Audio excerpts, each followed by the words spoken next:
G'day guys, and welcome back to the Aussie Pet Keeper. If you watched my last video, you'll sort of know what this one's going to be about, or if you read the header, you definitely know what this one's about. We're going to be rolling through with the Bristlenose eggs from last video, basically giving you guys a guide on, if you do pull them, how to hatch them, how to get a good survival rate out of that, and pretty much everything in between there, how to care for the fry, should we get that far. Hopefully we get that far. We'll go from there.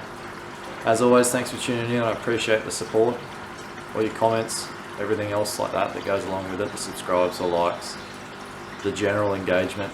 It really helps out the channel, and I appreciate everything you're doing for me. Any support's good support at this point. Yeah, let's get on with it, eh? Thanks.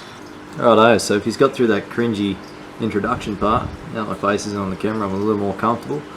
We're going to go through these eggs and suss out what point they're up to. I've left it a few days since last video, so we could be a bit ahead of ourselves here. It could be hatching, could be heap of eggs in there, could be heap of fry in there. So bear with me, we'll get through it and we'll have a bit of a look, eh? So basically, he's still in there, he's still fanning the guys. We're at the point now where we're just about to try and find out what's going on. So at this point, you're going to want to sort of have everything handy. I like to try and keep a bucket of water, a little air pump and a few other things rolling around. Sort of gets us to where we need to be quicker. So without any further ado, I'm going to stop talking. Hands are washed as always. And pull this fella out and see if we can get a bit of a look. So what I want to do is, if my torch starts to work, yeah, so those fry are actually starting, as you can see down there. A couple have already fallen out. So we're going to be a bit ahead of the run here, and I'm going to have to probably get those guys out pretty quickly. Bear with me here. When pulling these eggs out, I always like to try and keep the male in the cave as well. Some people won't do that. I choose to. If this audio's going terrible, I apologise. We're going to skip a few steps here in the egg care business, so this video is probably now going to change from egg care to fry care. So we'll go with that. Bear with me here while I get these other couple of guys out, and we'll go from there, unless that Molly's going to pick them already. Platy, Molly, all the same stuff.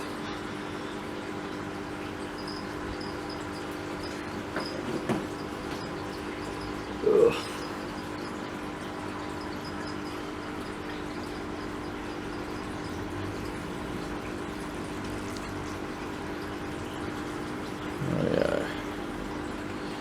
Those guys are still in that hose. Just siphoned it out as I would water. Probably a bit gross, but use the old suck on the end of the hose technique. Doesn't always work. Most of the time you're generally pretty right with it. Just a bit on the gross side and probably not the most hygienic. So still got one in there. Get him out. Don't want to torture him.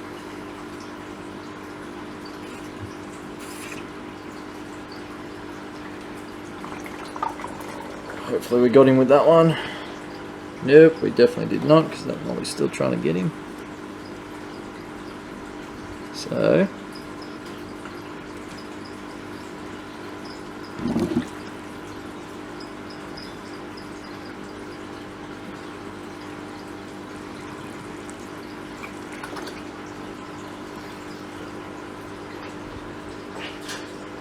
gross. Mouthful of fish water, why not?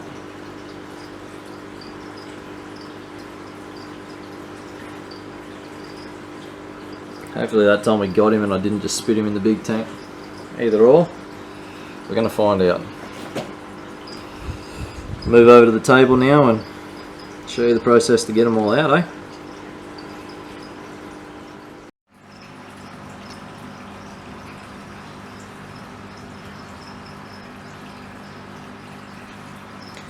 Rightio, so we're trying something a little bit different here. I've got a couple of cameras on the go at once, so whichever one's got the best angle I'll run with, and hopefully it's also got the best picture. So when I get them to this point, this is literally just the water from the tank, just siphoned out. turn them so you can see. So that guy's still in the end of that there. Hopefully you can see it on the camera as well and everything's in focus. But at this point, he's still in that cave. Likelihood that he's going to come out is not high. So what I like to try and do is just dump a bit of water every time. And as you can see, as I fill it back up, each time I'm doing that, there's more and more and more of those fry spinning around in that water column below where that cave is.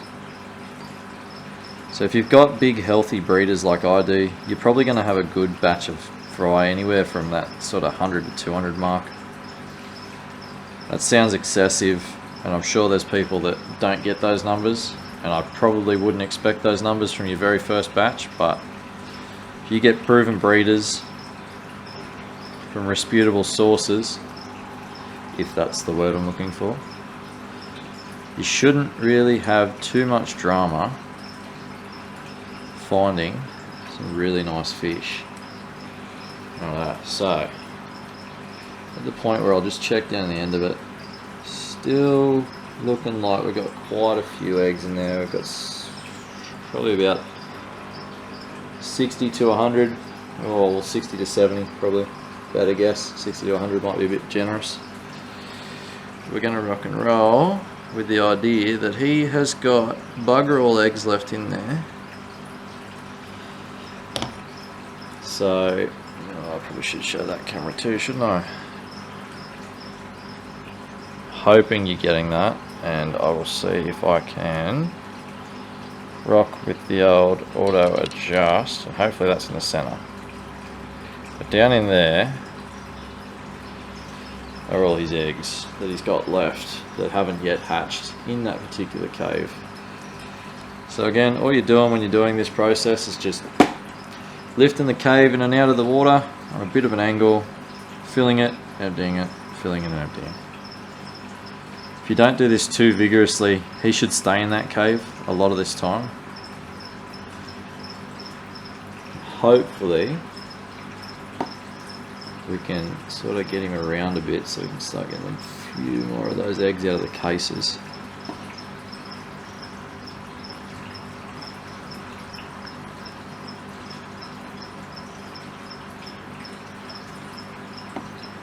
He's holding fairly firm on that, so we'll get a couple more that time.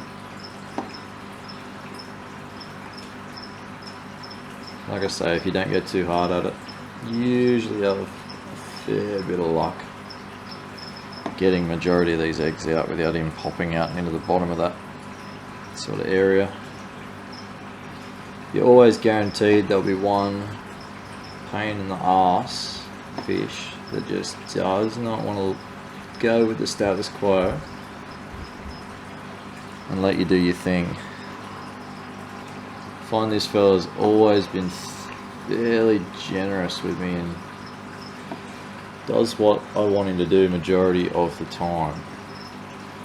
Whether that's going to continue to happen this time, I don't yet know, but I've definitely got my well wishes. Yeah.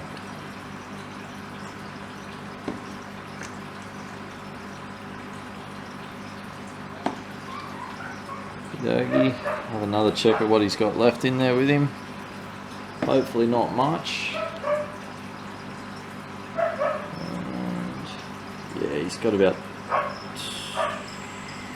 maybe 10 eggs left. Get another couple of fairly rough ones and hope he doesn't come out. Yeah.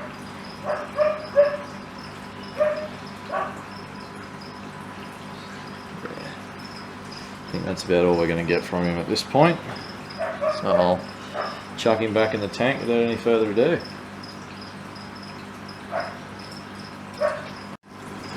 Rightio, so I'm back to doing this by hand.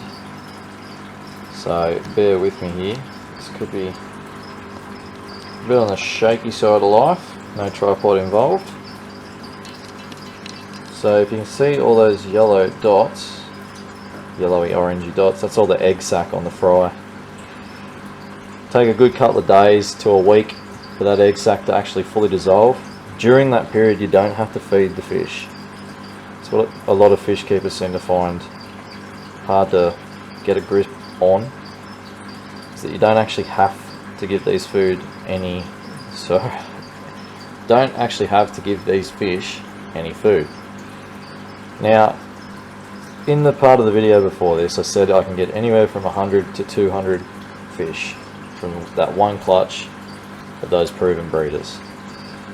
That does not look like it from this point, but as soon as I jam that light on, you can see they're in a good cluster of a good 100 or so. They're all over the sides of that, everything like that. So I'll see if I can get down here and get a better photo. No, it's not happening for me. There we go, that's probably the best one I'm going to get. See all those guys with their little tails flitting around.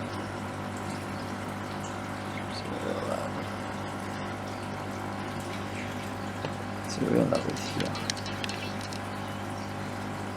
No, that's too dark.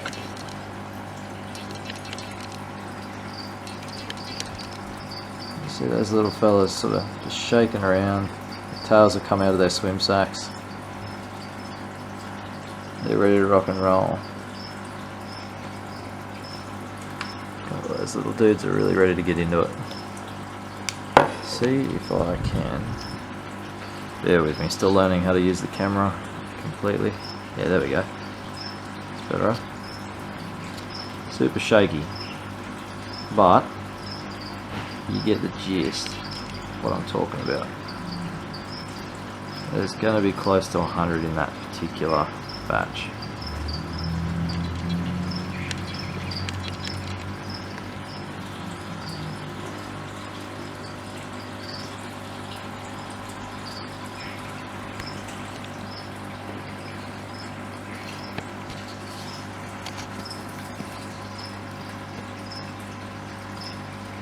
See all those little guys there.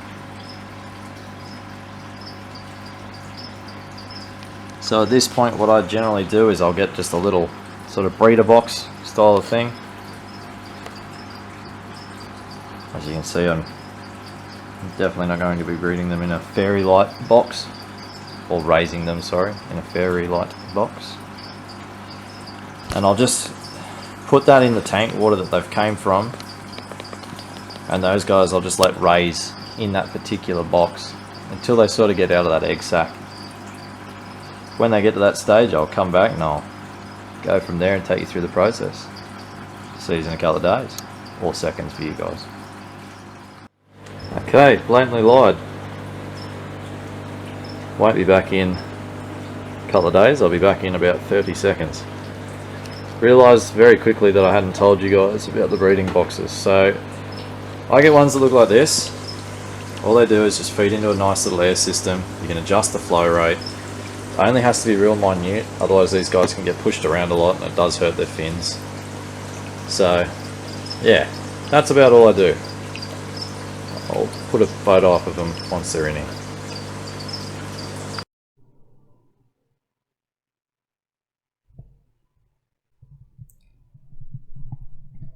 So as you can see, once they get into that little breeder box and you've got them out of the egg, out of the cave and everything like that, they get that little egg sac on them, that orange little dot. Those guys will feed using that for a good couple of days, up to a week. You'll almost always end up with one or two stragglers that are just not enjoying the view, as you can see here. This is about day 4, day 5 in the box. This part of the video, I had the bright idea to start it at night time, see if I could reduce the glare. Not sure how good of an idea that was, but anyway, we ran with it. Just got inside at this point to go get a torch so I can give you guys a bit better of a look.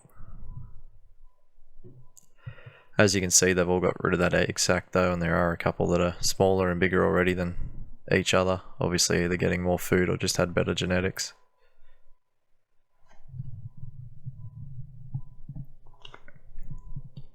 Bit better of a view for you guys there, seeing what's actually going on.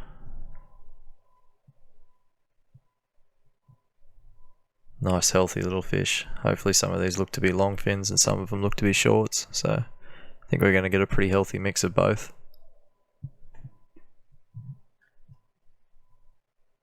This is about the stage where I'll start to look at putting the guys back in the fish tank. Granted, I don't have any other fish in that particular tank that are going to try and pick and peck at these guys, like the painted mollies, painted platties I've got in the other tanks. I'll have to remove those, which I do before I let these guys back into the tank, just to make sure they don't have any enemies. So at this point I've decided that they're ready to go back into that tank where the breeding actually happened. Granted, there are still a couple of big bristlenose, but I'd actually checked the tank out and some of those eggs that got left in the tank had actually come right through to the fry stage, so I feel pretty comfortable letting these guys go back into that tank. I had the bright idea to try and give you a bit of a view of them in less water, see the big bunched up amount, but that wasn't to be. Bear with me, it didn't last long.